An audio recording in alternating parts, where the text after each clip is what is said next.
tentang kisah. Sehingga dalam mendidik generasi hari ini yang harus dihindari adalah nukat. Nukat itu adalah cerita-cerita yang dibuat atau cerita-cerita yang fiktif, legenda, terus kemudian cerita-cerita hayalan, fiksi yang lainnya. Dan Quran adalah kisah yang ada adalah kisah yang nyata, tidak fiksi. Sehingga Quran ini adalah kisah waqi'iyah, kisah yang terjadi. Dan karena Quran adalah sebagai pedoman hidup kita, maka kisah yang terjadi dikisahkan, disampaikan untuk diambil pelajarannya, sehingga tidak detail tempatnya di mana, zamannya kapan, tidak. Yang penting adalah inna fi dzalika ladzikra liman kana lahu qalbun laqad kana fi qasasihim ibratan liulil albab.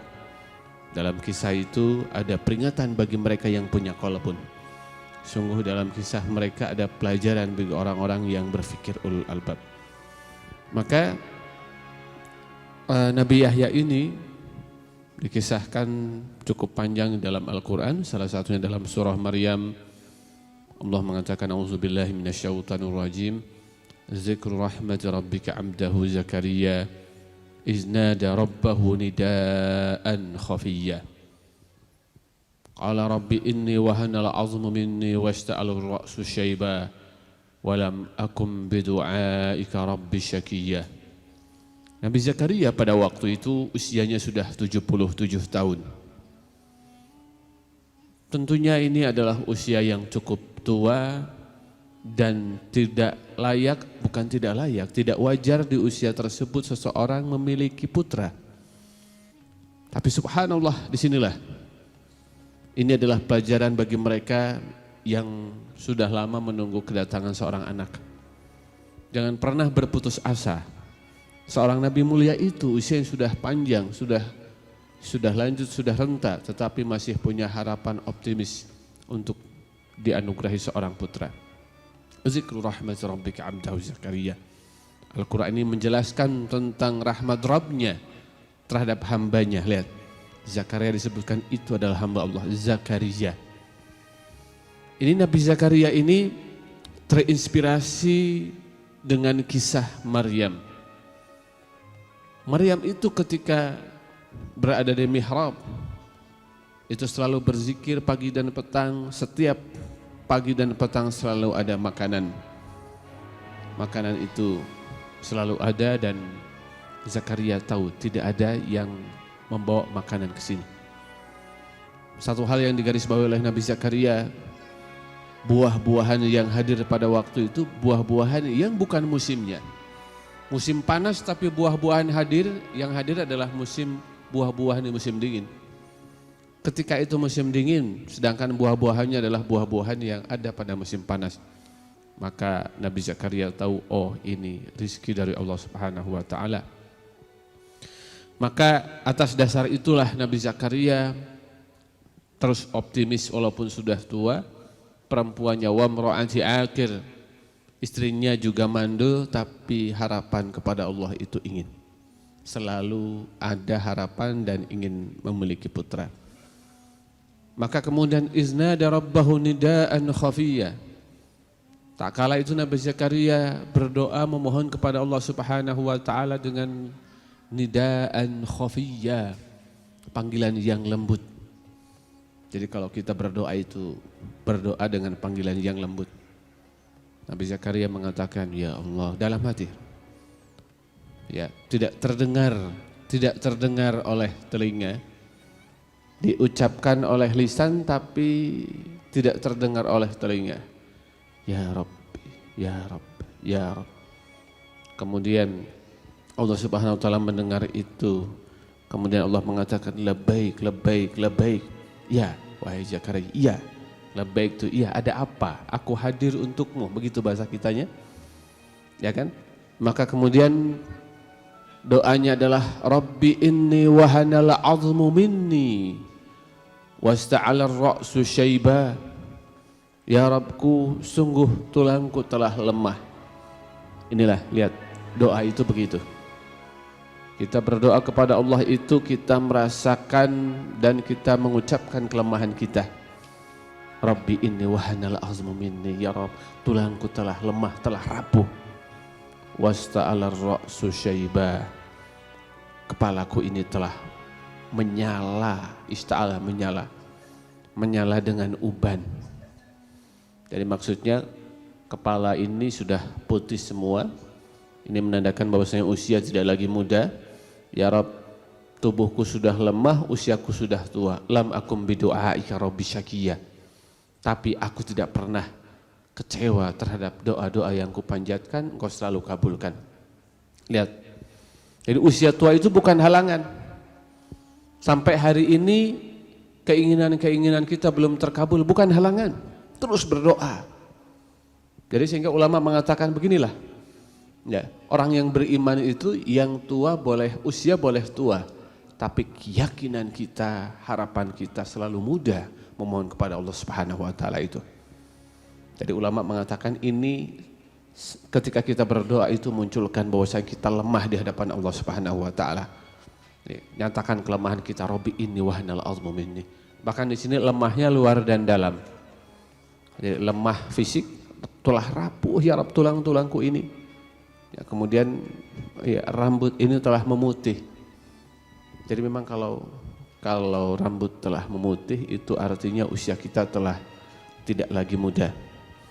Maka nanti di dalam hadis disebutkan a'darallahu imra'an idza balagha sittina sana. Allah Subhanahu wa taala itu tidak memberikan lagi alasan bagi mereka yang usianya 60 tahun untuk beribadah kepada Allah Subhanahu wa taala. Ini ya.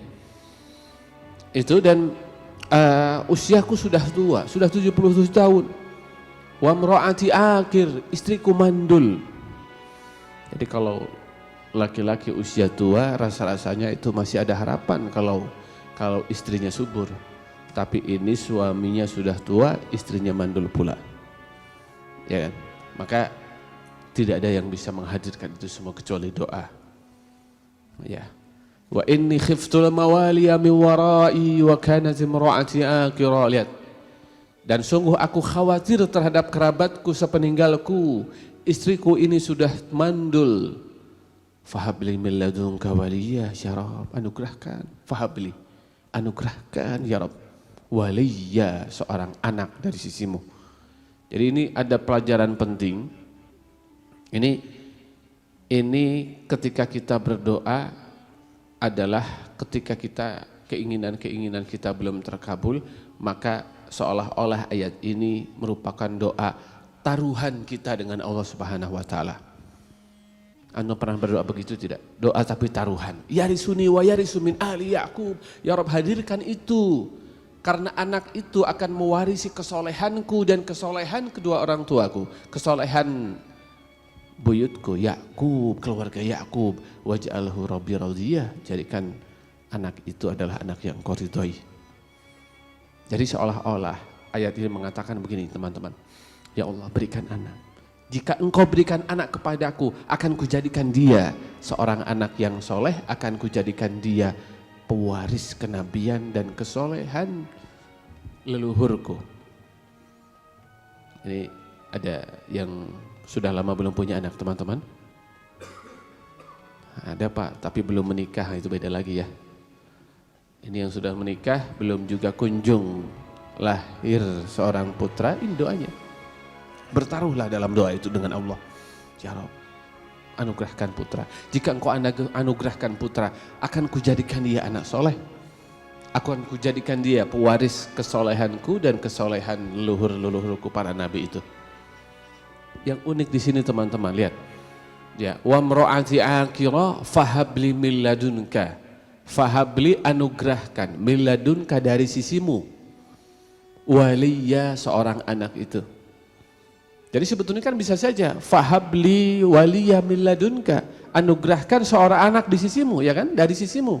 Tapi di sini Nabi Zakaria mengatakan anugerahkan dari sisimu ya Rabb seorang putra. Lebih mengedepankan dari sisimu daripada putra itu sendiri. Jadi kuat kita, seorang muslim itu harus kuat minta ridho Allah sebelum permintaan itu sendiri. Karena nanti permintaan itu kalau tanpa ridho Allah akan berat. Ya kan? Yarisuni wa yarisu min ali Ya'qub.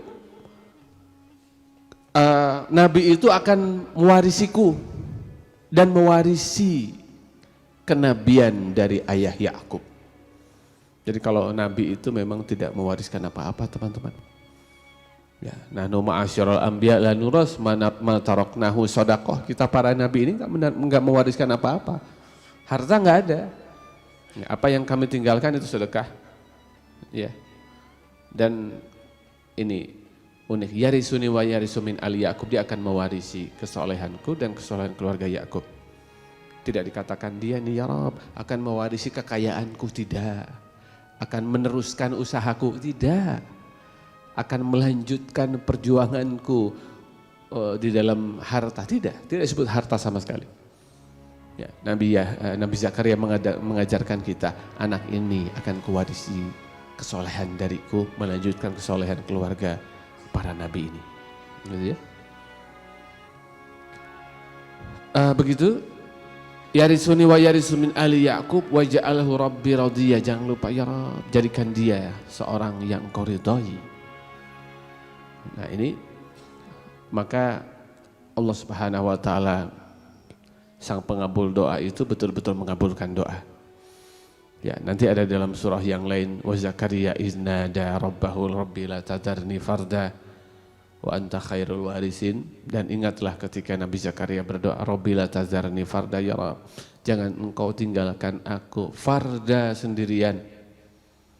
Ya, wa anta khairul warisin.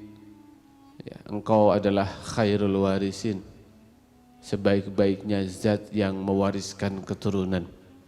Fastajabna lahu, maka kami kabulkan doanya.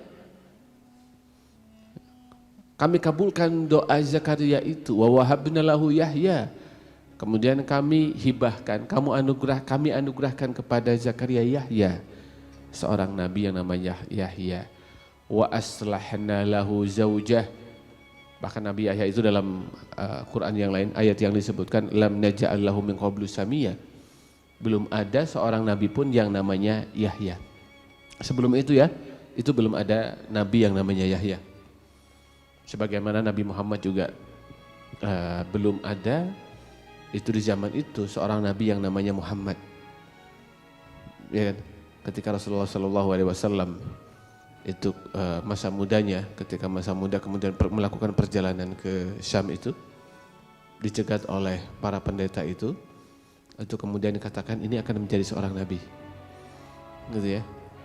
Dan ini ketika masih kecil dibawa oleh kakeknya. Dan Nabi Muhammad itu adalah nama Muhammad itu nama yang belum dinamai oleh siapa-siapa, sehingga mendengar sebelumnya telah ada kalimat dari para ahli kitab itu bahwasanya ada seorang nabi yang namanya Muhammad, sehingga ada beberapa orang yang menamakan putranya itu dengan Muhammad. Kurang lebih sejarah mengatakan ada 4 orang yang dinamai asal punya anak namanya Muhammad. Yang ini asal punya cucu namanya Muhammad, 4 orang. Kenapa? Karena mereka berharap ya dengan nama itu yang anaknya tersebut cucunya akan menjadi nabi. Ternyata nabi itu turun dari cucu dari jalur Abdul Muttalib, cucunya beliau Abdul Muttalib itu. Nah ini juga lam naj'al lahu min qablu samiyah, belum pernah ada orang yang namanya Yahya itu. Dan ini doanya adalah Rabbi la tadarni farda wa anta khairul warisin. Dan doa ini silahkan dibacakan oleh mereka yang belum punya keturunan. Rabbi la tadarni farda wa anta khairul warisin. Yang unik adalah ayat berikutnya hadirin, ayat 90. Jadi Nabi Zakaria itu adalah seorang yang soleh, yang selalu berdoa. Soleh, orang yang subhanallah, orang soleh ini sujud, ruku, sujud dalam munajatnya, dalam tahajudnya ini memohon kehadiran seorang anak. Maka fastajabna lahu, kami kabulkan. Wa wahabna lahu Yahya, kuberikan dia seorang putra namanya Yahya. Yang unik ini, wa aslahna lahu zaujah, dan kami perbaiki istrinya. Sehingga kenapa dikatakan unik? Karena ulama ahli tafsir mengatakan kami perbaiki istrinya, itu ada dua makna. Pertama adalah kami perbaiki istrinya karena memang dulunya mandul, dengan doa ini tiba-tiba kemudian sembuh, subur dan melahirkan putra. Itu makna pertama. Makna kedua adalah wa aslahna lahu zaujah, kami perbaiki istrinya.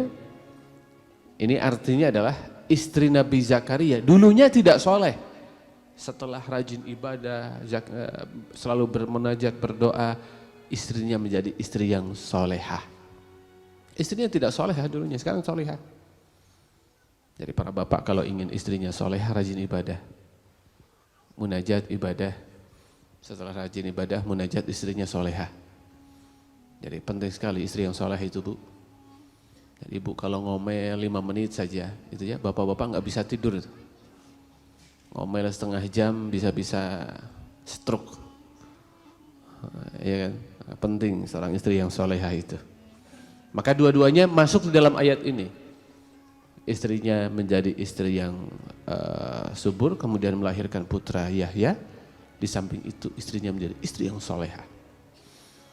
Ini kemudian sifat para nabi adalah kanu yusari'una fil khairat. Generasi nubuah itu mereka yusari'una fil khairat, berlomba-lomba, yusari'una, mereka berlomba-lomba fil khairat, berpacu dalam kebaikan. Jadi kalau untuk kebaikan itu kita yusari'un, ini bersegera, yusari'un ini cepat sekali. Ya. Berbeda dengan mencari rizki, ada dalam surat Al-Mulk, dalam mencari rizki itu jangan buru-buru, kalem kalau cari uang itu, cari rizki itu. Ya, famshu fi manakibiha, famshu fi manakibiha wa kulu mir rizkihi. Famshu fi manakibiha, cari rizki itu famshu fi manakibiha, berjalanlah di muka bumi ini. Jadi kalau cari rizki jangan lari-lari di muka bumi, ya kan? Justru kalau lari-lari rezeki itu bisa luput karena terlalu cepat. Kalau cari rezeki pelan saja, ya kan? Tapi kalau dalam kebaikan cepat, yusari'una fil khairat. Ya, yusari'una fil khairat. Kalau menuju Allah lari, menuju taubat lari. Fafirru ilallah, berlarilah kepada Allah. Ya, dalam ibadah bersegera, bertaubat lari untuk taubat. Hijrah, lari untuk hijrah. Begitu ya. Kalau sholat jangan lari-lari. Ya, disebutkan kalau sudah dikumandangkan qomat, fa'tu ilaiha wa antum bisakinatin wa waqar, datangi sholat itu bisakinah dengan tenang, wa waqar, tenang dan apa ya, sakinah itu tenang, waqar itu pelan, tenang dan pelan. Begitu ya. Wa kanu yad'unana raghaban wa rahaba, berdoa itu harus raghaba, penuh harap, rahaba, khawatir, harap-harap, cemas. Wa kanu lana khashi'in, lihat generasi para nabi itu kalau berdoa itu khashi'in, khusyuk. Khusyuk itu nikmat, teman-teman. Ini yang kemudian hilang di generasi kita. Maka kemudian ada dalam hadis awalu ma yurfa' min ummatil khusyuk, yang pertama kali diambil dari umatku itu adalah khusyuk. Nabi Zakaria dan nabi-nabi yang lain wa kanu lana khashi'in, sangat khusyuk dalam ibadah itu. Kalau kita sudah mulai hilang, sehingga dalam hadis tadi sebagai saya sampaikan tadi, itu yang pertama kali diambil dari umatku adalah khusyuk. Bertasbih, Nabi Zakaria selalu bertasbih. Fa kharaja ila ala qaumihi minal mihrab fa waha ilaihim an sabbihu bukratan wa ashiya. Afan, ini sifat Nabi Zakaria itu. Ya begitu, datang ke mihrab kemudian ya, memberi isyarat kepada mereka agar bertasbih pagi dan petang. Jadi subuh, setelah sholat subuh itu yang panjang tasbihnya. Ya, dalam doa yang maksur, subhanallah wa bihamdih adada khalqih wa radha nafsih wa zinata arsyih wa midada kalimatih. Ini doanya Sofiyah binti Huyai bin Akhtab itu berdoa bertasbih dari mulai subuh sampai waktu duha, sebelum zuhur makan. Kemudian Rasulullah bertanya, dan engkau sedang apa Sofia? Saya sedang bertasbih Rasul.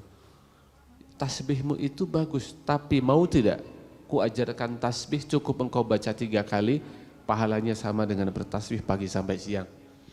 Subhanallah wa bihamdih, adada khalqih wa ridha nafsih wa zinata arsyihi wa midada kalimatih. Ini Nabi Zakaria, ini Nabi Yahya, karakternya adalah ini. Bukan untuk bermain aku diciptakan, ini Nabi Yahya. Ya Yahya khudil kitaba biquwwah. Ketika putra yang soleh itu lahir dan usianya 5 tahun. Dalam tafsir Al-Baghawi usianya 4 tahun. Ya Yahya khudil kitaba biquwwah. Wahai Yahya, ambillah pelajaran kitab Taurat itu biquwwah, dengan sungguh-sungguh. Wa atainahul hukma sobiyya. Kami berikan pemahaman, hikmah kepada Nabi Yahya sobiyya, ketika usianya masih anak-anak. Bahkan usianya masih 4 tahun. Ada yang mengatakan 5 tahun tapi dia sudah punya hikmah. Ini pelajaran penting teman-teman. Ya Yahya khudil kitaba biquwwah. Mengambil ataupun memahami Al-Quran itu harus kokoh, harus kuat kita. Ya kan? Biquwwah, dengan kuat. Nabi Yahya saja khudil kitaba biquwwah. Nah, Rasulullah ketika awal-awal diturunkan Quran itu diwajibkan qiyamul lail teman-teman. Inna sanulqi 'alaika qaulan saqila, wahai Muhammad terus qiyamul lail itu. Kenapa? Karena akan kuberikan kepadamu qaulan saqila, Quran yang berat. Berat memahaminya, berat, turunnya pun berat, mengamalkannya apalagi lebih berat lagi tuh. Maka Quran itu ketika turun, ketika musim dingin, Rasulullah turunkan Quran itu keringetan teman-teman. Rasulullah sedang naik unta, Quran turun. Unta yang sedang berjalan itu tertunduk berhenti dan langsung duduk, berat. Aisyah pun ketika Rasulullah berada di pangkuannya dan Quran turun itu terasa berat. Jadi bobotnya ketika proses penurunannya berat, memahaminya berat, memahami itu berat, mendakwahkan juga berat. Maka Allah katakan, ya Yahya khudil kitaba biquwwah. Ambil Taurat ini biquwwah, dengan kuat. Maka para pemuda ini kalau masa muda digunakan untuk ngaji, sudah benar nih. Digunakan untuk menghafal Quran, sudah benar. Kenapa? Karena memahami agama, menghafal Quran ini perlu energi yang sangat kuat. Begitu ya. Wa atainahul hukma sobiyya. Wa atainahul hukma sobiyya. Dan kami berikan pemahaman hikmah sobiyya kepada Nabi Yahya ini ketika sedang kanak-kanak usianya. Walaupun nanti ada beberapa ahli tafsir yang mengatakan hikmah ini kenabian. Kami jadikan Yahya nabi ketika masih kecil. Tapi ternyata ulama jumhur mufassirin, jumhur mengatakan hikmah di sini adalah hikmah. Ya, tetap nanti kenabian sama dengan nabi yang lain ketika usia 40. Wallahu a'lam bishawab. Teman-teman, ini yang unik adalah di dalam ayat ini memberikan pemahaman kepada kita, anak-anak kita walaupun masih kecil dia paham. Maka suatu saat Nabi Yahya ini ketika masih kecil, usianya 5 tahun, 4 tahun, 5 tahun, maka teman-teman yang ngajak main, ya Yahya, ayo Yahya kita main, ayo Yahya kita main. Maka kemudian Nabi Yahya mengatakan, ma lil la'bi khuliqtu. Aku diciptakan bukan untuk bermain. Ya, walakinnallaha khalaqani lil ibadah, akan tetapi aku diciptakan untuk ibadah. Anak usia 5 tahun sudah bisa mengatakan aku diciptakan bukan untuk bermain, tapi aku diciptakan untuk beribadah. Subhanallah. Jadi aku diciptakan bukan untuk bermain. Ini menjadi konsep besar dalam pendidikan kita, teman-teman. Bahwasanya anak-anak kita didik itu bukan dengan kondisi bermain itu. Sementara Barat kan beda ya. Mereka punya konsep bermain melalui belajar, belajar melalui bermain. Ini kindergarten, belajar sambil bermain, bermain melalui belajar. Dalam Islam ternyata itu tidak tepat. Anak itu ajarkan ilmu, ajarkan adab dengan khusyuk. Ya, main itu untuk menghilangkan lelah saja, menghilangkan kesuntukan, kepenatan bermain. Tapi kalau belajar sambil bermain, belajar melalui bermain tidak tepat dalam Islam. Jadi belajar sambil main-main apalagi ya. Apalagi diskusi sambil main-main. Ini menyalahi konsep salafus saleh kita. Seumpamanya Imam Malik itu di Madinah, teman-teman. Ketika sedang berjalan di Madinah, tiba-tiba ada seorang murid yang datang kemudian mengatakan, "Wahai Imam Malik, saya ingin bertanya kepadamu beberapa hal." Kemudian Imam Malik mengatakan, "Oh, jika engkau ingin bertanya, ayo hadir ke majelis ilmu." Tangannya dipegang, datang ke majelis, disuruh duduk, setelah itu ngaji. Imam Malik menyampaikan riwayat hadis dan bertanya, menyampaikan, "Kamu tadi mau nanya apa?" Jadi masalah agama, bertanya masalah agama itu di majelis ilmu. Mohon maaf, medsos hari ini sangat berbahaya. Kalau kita berdebat lewat medsos, nggak akan selesai, tidak akan mendapatkan faidah. Tapi kalau kita ingin ilmu, diskusi itu hadir di majelis ilmu, dapat ilmu dan dapat barokah. Ini konsep besar, bukan untuk bermain aku diciptakan, malil la'bi khuliqtu. Jadi hari ini kan muslimin menjadi umat yang imma'ah. Imma'ah itu generasi pengekor. Dan orang kalau ima'ah, mengekor, itu adalah generasi yang kalah. Orang-orang kalah itu selalu mengekor. Jadi muslimin ya ketika peradabannya runtuh, kalah, ya muncullah Ghazwul Fikri. Ini salah satu inspirasi pemikiran, perang pemikiran. Ketika kalah itulah muslimin mengekor ke barat. Kenapa? Hari ini anak-anak muda kita berkiblat ke barat. Mungkin dalam passion mereka, gaya mereka, makanan mereka menuju ke barat. Ini memang generasi orang-orang yang kalah. Karakter orang yang kalah itu apa? Mengekor. Dan jadi orang yang kuat itu enggak mengekor. La takun imma'ah, kata Rasulullah. Jangan pernah kita mengekor. In ahsanan nas, lakin in ahsanan antusinu, wa idza asa'u antajtanibu isa'atahu. Jangan pernah engkau mengekor. Engkau katakan ini sebagaimana orang katakan itu sebagai orang katakan, tapi katakanlah walakin antuhsinu.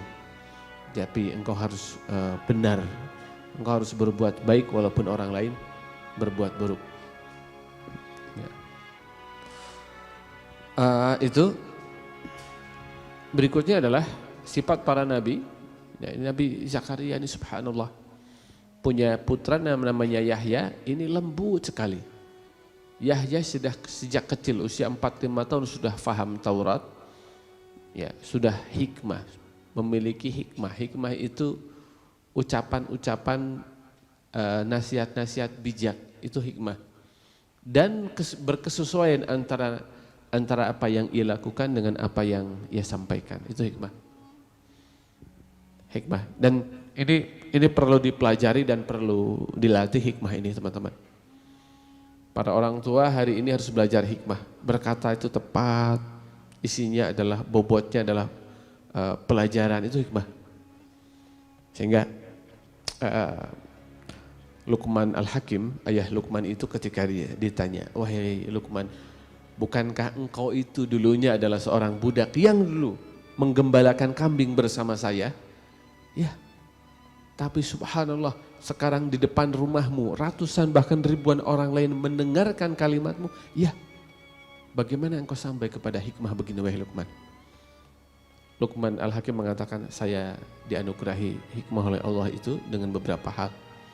Pertama, karena saya tundukkan pandangan. Yang kedua, saya memakan yang halal. Yang ketiga, saya tidak melakukan sesuatu yang sia-sia. Jadi para guru, para pendidik, para orang tua, agar perkataan kita ini menjadi hikmah tadi. Jauhi yang haram, tundukkan pandangan, dan melakukan sesuatu yang bermanfaat saja.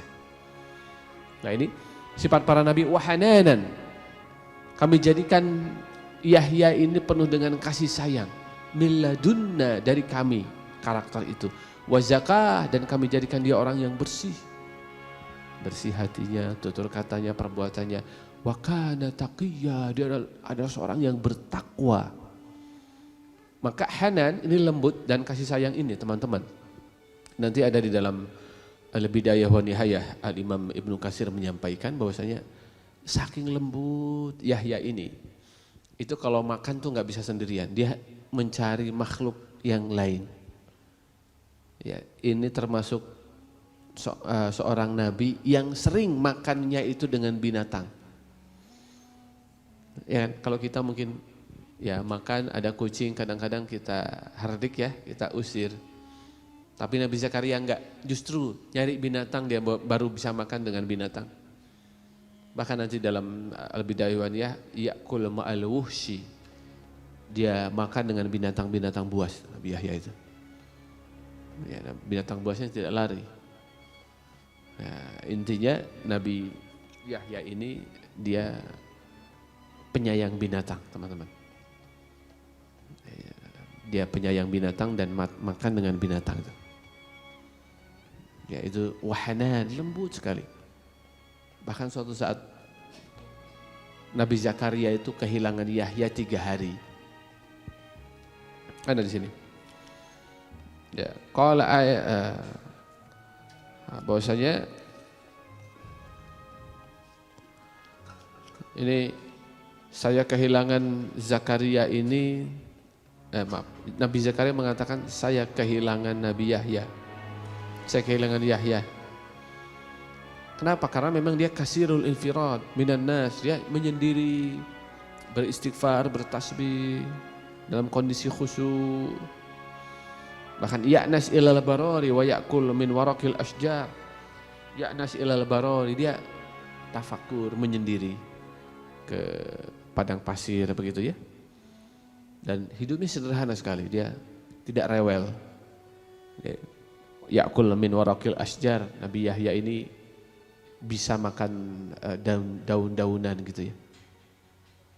Ya, bahkan ini ulama katakan ini makanan yang terbaik, daun-daunan ini ya. Sehat begitu. Ya, ya'kul min waraqil asjar.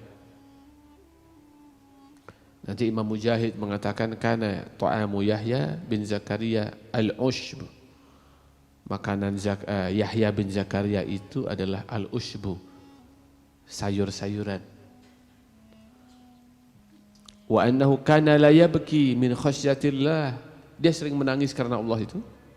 Hatta law kana al-qar ala ainaihi la khariqahu, sendiri menyendiri kemudian menangis itu Nabi Yahya itu. Inna makana ya'kul ma'al wuhshi karahiyatan ayu khalitun nas fi ma'ashihim. Ini sering kalau makan itu dengan para binatang itu, karena menjauhi keburukan pada waktu itu Nabi Yahya itu. Dan begitulah memang sedikit sekali tidurnya, sehingga ulama mengatakan di dunia belajarlah untuk sedikit tidur dan banyak qiyamul lail, ya, agar kelak kita mendapatkan kenikmatan di akhirat kelak. Dan ketika kita di surga itu hadirin, ada yang bertanya, Pak, kalau di surga kita tidur atau tidak? Ibu-ibu mungkin bertanya, bagaimana di surga, tidur atau tidak? Maka ulama sampaikan, kalau kita sedang senang, banyak kenikmatan, kira-kira kita mau tidur atau tidak tuh? Makanan banyak, suatu yang indah, kita baru menikah, ini menikmati hari apa malah menikmati ya? Gak mungkin kita tidur. Antum sedang piknik ke tempat yang indah, ke pantai yang indah gitu ya, itu kira-kira tidur terus di hotel apa jalan-jalan terus tuh? Jalan-jalan kan? Kalau mau tidur di rumah aja. Kalau di surga nggak mungkin rasanya kita mau banyak-banyak tidur. Kita akan menikmati keindahan gitu ya, menikmati makanan, menikmati kebersamaan begitu. Hadirin teman-teman, kita lanjutkan kajian kita. Inilah Nabi Yahya, seorang nabi yang lembut itu, wa hanana min ladunna wa zakah wa kana taqiyya. Nanti di dalam surah yang lain disebutkan wa sayyidan wa hasura wa nabiyyam, wa sayyidan wa hasura wa sayyida, seorang nabi mulia itu sayyidah. Sayyidah itu lemah lembut. Sebagaimana kita sampaikan, Nabi Yahya sangat sayang dengan binatang, menyendiri, kemudian bertafakur, merenung, menangis, bermunajat. Nabi Yahya. Wahasura. Wahasura itu lama mengatakan hasura itu artinya beliau bisa mengendalikan syahwatnya. Seorang nabi mulia itu. Maka salah satu karakter nubuah yang harus kita warisi dari para nabi adalah mereka, para nabi itu mengendalikan syahwatnya. Ketika belum menikah, syahwatnya terkendali. Ya, dan tentunya setelah itu para nabi menikah. Wa ja'alna lahum azwaja wa dzurriyyah. Kami jadikan para nabi itu azwaj, mereka punya pasangan-pasangan, wa dzurriyyah, dan punya keturunan-keturunan. Yang nanti dalam hadis Rasulullah mengatakan an-nikahu sunnati faman raghiba an sunnati falaysa minni. Nikah adalah sunatku, barang siapa yang tidak suka sunnahku maka dia bukan termasuk umatku. Itu ya. Nabi Yahya suatu saat memerintahkan kepada Bani Israel, umatnya adalah Bani Israel.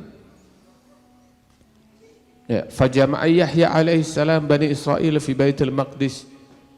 Nabi Yahya mengumpulkan Bani Israel di Baitul Maqdis dan penuh, subhanallah, hatta tala'a bihimul masjid, dan masjid itu penuh dengan umatnya Bani Israel hari ini. Ini mudah-mudahan Allah bebaskan Al-Aqsa dari jajahan Yahudi. Dan dulu itu Al-Aqsa itu tempat bertemunya Nabi Isa, sehingga Nabi Isa itu sezaman dengan Nabi Yahya. Zakaria punya putra Yahya. Yahya ini satu zaman dengan Nabi Isa. Satu zaman dengan Nabi Isa pada waktu itu pernah bertemu dan saling mengatakan masing-masing, wahai Isa, mohonkan kepada saya agar Allah berikan salam, keselamatan. Karena Nabi Isa kemudian mengatakan, justru engkau yang aku tolong mintakan kepada Allah agar engkau memintakan aku keselamatan, karena Allah mengatakan wassalamu alayya yauma amutu wa yauma wulidtu wa yauma ub'atsu hayya wassalamu alayya. Ya, Nabi Yahya mengatakan wassalamu alayya, keselamatan untukku. Ini keselamatan Allah Subhanahu wa taala untukku, kata Nabi Yahya. Pada 3 hal. Yang mana 3 hal ini adalah titik kelemahan manusia ini, ada kesulitan yang besar, ya, kegundahan muslim itu ada dalam 3 hal. Pertama adalah wassalamu alayya yauma wulidtu, keselamatan untukku, dan kita perlu keselamatan yauma wulidtu, ketika aku dilahirkan. Yang mana tentunya ketika proses persalinan inilah manusia, kita semua perlu keselamatan dari Allah Subhanahu wa taala. Baik untuk ibunya ataupun untuk bayi yang akan dilahirkan. Sehingga bagian dari syahid adalah seorang ibu ketika melahirkan itu kemudian gugur meninggal ketika melahirkan itu. Imra'atun qatalatu sariratuhu, seorang wanita yang meninggal ketika dia melahirkan putranya, itu syahid. Yauma wulidtu, ketika kita lahir, ketika istri kita melahirkan, di situ perlu keselamatan.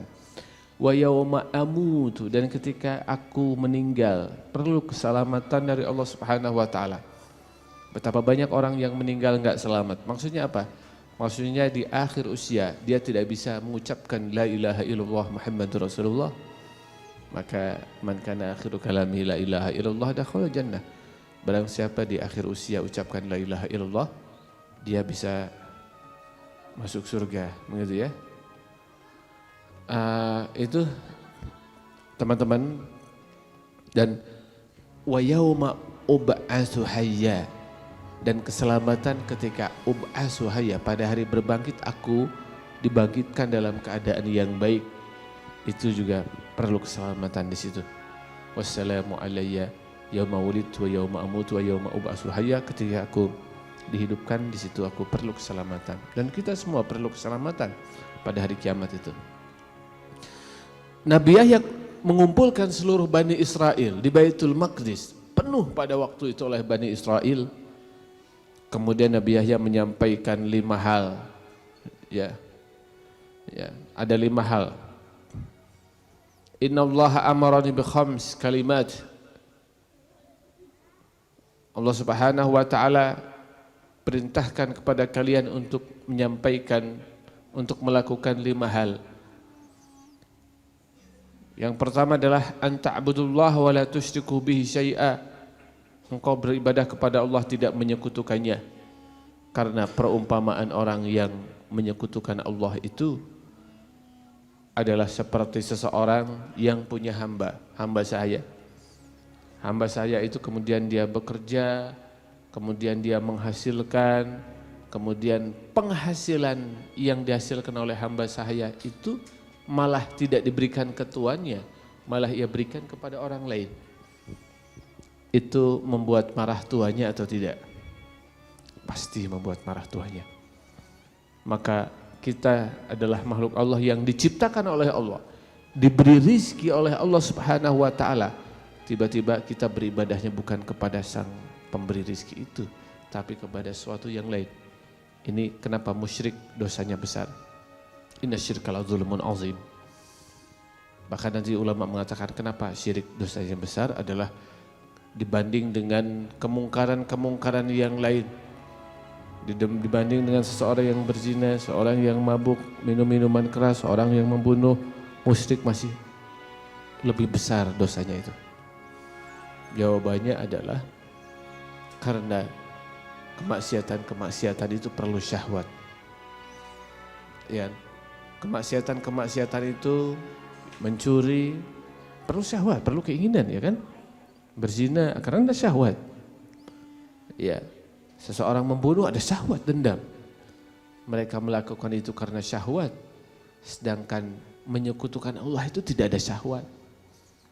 Bahkan fitrah seorang muslim kan tidak menyekutukan Allah. Fitrah orang yang beriman, fitrah manusia adalah beriman, ya. Adalah beriman. Fitrah manusia sebagaimana disampaikan oleh Imam Ghazali adalah beriman, mencintai kebaikan, membenci keburukan. Itu fitrah manusia. Dan untuk musyrik tidak ada fitrah, tidak ada syahwat di situ. Tapi seorang melakukan kemusyrikan, maka itu dosa yang sangat besar. Yang kedua adalah wa amurukum bis salat. Aku perintahkan kalian untuk salat. Ya. Wala taltafitu, dan janganlah kalian menoleh atau berpaling ketika salat. Idza tafatu fi salatikum fa innallaha tafata minkum. Ketika kalian salat itu berpaling, menoleh, maka Allah akan berpaling kepada kalian. Ketika kita salat penuh dengan khusyuk, Allah menghadap kepada kita. Ketika kita menoleh dan berpaling, Allah juga berpaling dari kita. Maka Nabi Yahya mengajarkan kita untuk khusyuk di dalam sholat, teman-teman. Khusyuk, nikmat. Berpaling kan hari ini bisa berpaling dengan fisik, dengan pandangan berpaling. Tapi ternyata ada berpaling dengan pikiran kita. Kita hadir di sini tapi pikiran kita sedang di rumah kita. Sedang di kosan kita, mahasiswa. Oh iya itu. Pakaian masih direndam, belum dicuci, misalkan begitu, misalkan. Para bujangan kan begitu. Ya itu berpaling, dan ketika kita berpaling dari sholat itu Allah berpaling dari kita. Sehingga orang yang sholat itu, teman-teman, ada yang diterima setengahnya. Bagus diterima setengahnya. Ada yang diterima seperempatnya. Ada yang diterima sepertiganya. Ada yang diterima seperenamnya. Ada yang diterima seperdelapannya. Tergantung kekhusyuan. Yang khusyuk itu yang diterima. Begitu. Yang ketiga, Nabi Yahya mengatakan wa amurukum bis sadaqah, dan aku perintahkan untuk sedekah. Perumpamaan orang yang bersedekah itu adalah seperti seseorang yang sudah diikat kepala dengan tangannya diikat, kemudian dia sudah diseret mau masuk ke neraka, tetapi dengan sedekah tersebut seseorang membebaskan dirinya. Jadi antum hari ini ketika bersedekah, berwakaf, memberikan infak fisabilillah, itu pada hakikatnya sedang memerdekakan dirinya dari api neraka itu sendiri. Jadi filosofi sedekah itu begitu. Yang keempat, Allah perintahkan kepada kalian wahai Bani Israel. Allah Subhanahu wa taala perintahkan. Yang pertama apa? Beribadah kepada Allah, tidak musyrik. Yang kedua, perintahkan untuk sholat, jangan menoleh. Ya. Yang ketiga, diperintahkan untuk sedekah. Perumpamaan orang sedekah adalah seperti orang yang memerdekakan dirinya dari diseret ke neraka itu. Yang keempat, Allah perintahkan kalian untuk berzikir kepada Allah Subhanahu wa taala. Dan berzikir ini ahsanu ma yakunu minasyaitan. Ya. Ahsanu ma yakunu minasyaitan itu adalah orang yang sangat terjaga dari gangguan setan. Jadi perumpamanya adalah seperti seseorang yang tertawan, dikejar-kejar oleh musuh, tapi dia berlindung ke satu benteng yang sangat kokoh. Dan zikir itu adalah seperti orang yang dikejar oleh setan, tapi dia berlindung ke benteng yang sangat kokoh. Jadi hisnul muslim, benteng muslim itu adalah zikir. Semakin kokoh kuat zikirnya, semakin terlindungi dari setan. Semakin lalai, semakin jarang zikirnya, dia keras hatinya, setan mudah masuk. Jadi itu sebetulnya 5 ya. Pertama, beribadah kepada Allah, tidak musyrik. Allah perintahkan sholat, Allah perintahkan sedekah, dan yang kelima Allah perintahkan untuk berzikir. Nanti di dalam surat Maryam, ansabbihuhu bukratan wa asyiya. Allah perintahkan untuk bertasbih, kata Nabi Yahya. Allah perintahkan bertasbih bukratan wa asyiya, pagi dan petang. Baik.